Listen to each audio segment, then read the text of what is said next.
Hi guys, welcome to Dan Earhart channel. Today there's going to be another short video for Sig Sauer MCX airgun owners. Today I want to tell you some piece of advice and tips about fitting the MCX rifle.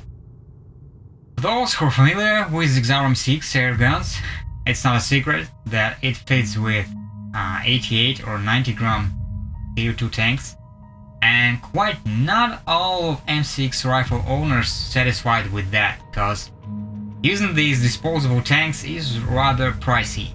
These disposable 88 gram tanks cost too much compared with the same amount of CO2 in 12 gram cartridges. Here in Russia, 88 gram CO2 tanks cost about from 10 to 12 bucks, and in US I believe it's about the same. Well, in Russia, it's rather pricey to use these disposable tanks, and as much as I was able to learn, US owners also complain how costly it is to feed MCX airgun with disposable 88 gram tanks. So today I want to tell you about one solution that I use to make shots much cheaper. There are some other solutions. For example, you can use 12 gram cartridge adapter. It makes your MCX airgun able to feed with 12 gram CO2 cartridges. But this is not really a good solution. MCX air rifle was initially designed to be used with 88 gram CO2 tanks, and 12 gram cartridges give different performance. As they hold only 12 grams of CO2 inside, they lose pressure quite quickly, making rifle unable to reset the striker. And if you try rapid fire, it will freeze also very quickly compared to 88 gram tank, causing a failure to reset the striker and causing jackhammer effect. That's how I personally call it. It is when the rifle lacks of force to put the striker backwards enough so the sear notch lock would catch it. And because of this, the striker starts to hit the valve stock again and again as if it was automatic fire mode. So 12 gram adapters are no good. I do not recommend to use them. The better solution is to keep running MCX with 88 gram tanks. But if you really want to save your money, you wanna make these tanks rechargeable. So this is a rechargeable 88 gram CO2 tank that I have been using almost for 3 years, and it works just fine. My MCX operates just fine as well with this tank. As you can see, it was a regular disposable 88 gram tank by Craftsman. The main difference is that it has a valve inside that makes it rechargeable.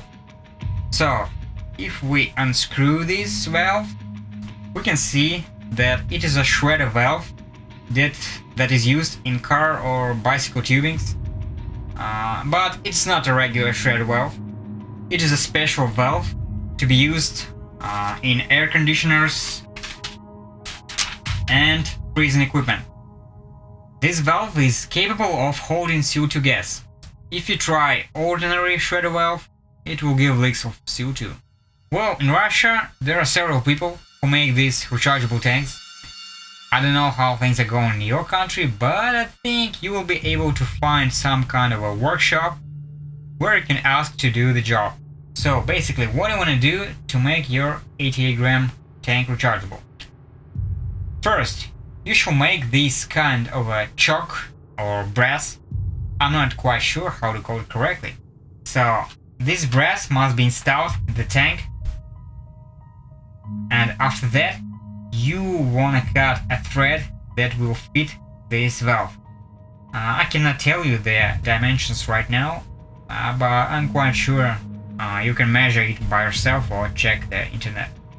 So after this job is done, all we need is to buy this shredder valve for air conditioners and screw it inside. Congrats! Now you have a rechargeable CO2 tank. Next comes another question. Where can I recharge it? As for me, I use this fire extinguisher as a recharging station.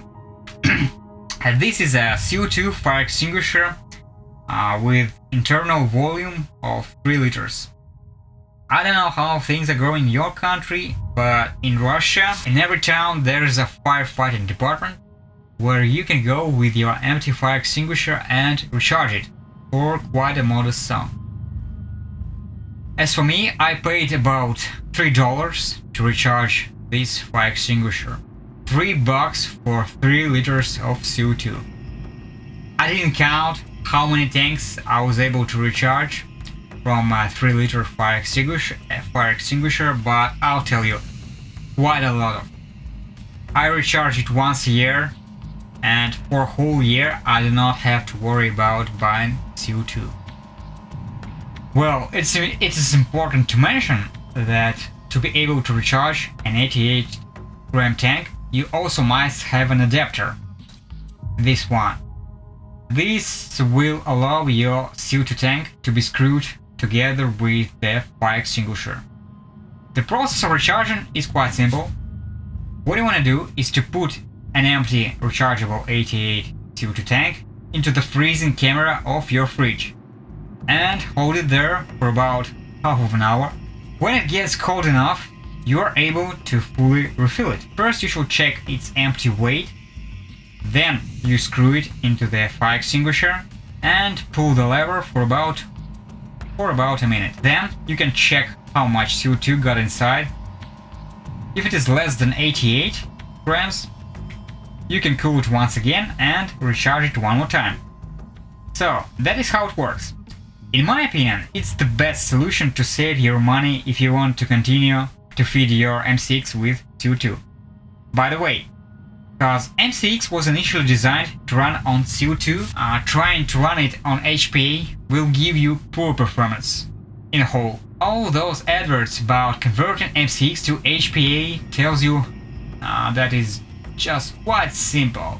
You take an HPA tank, you take an adapter, screw them together and screw it inside your MCX, and now it's converted to HPA. Now, that is now how it works. Well, actually it will work, but conversion is something different.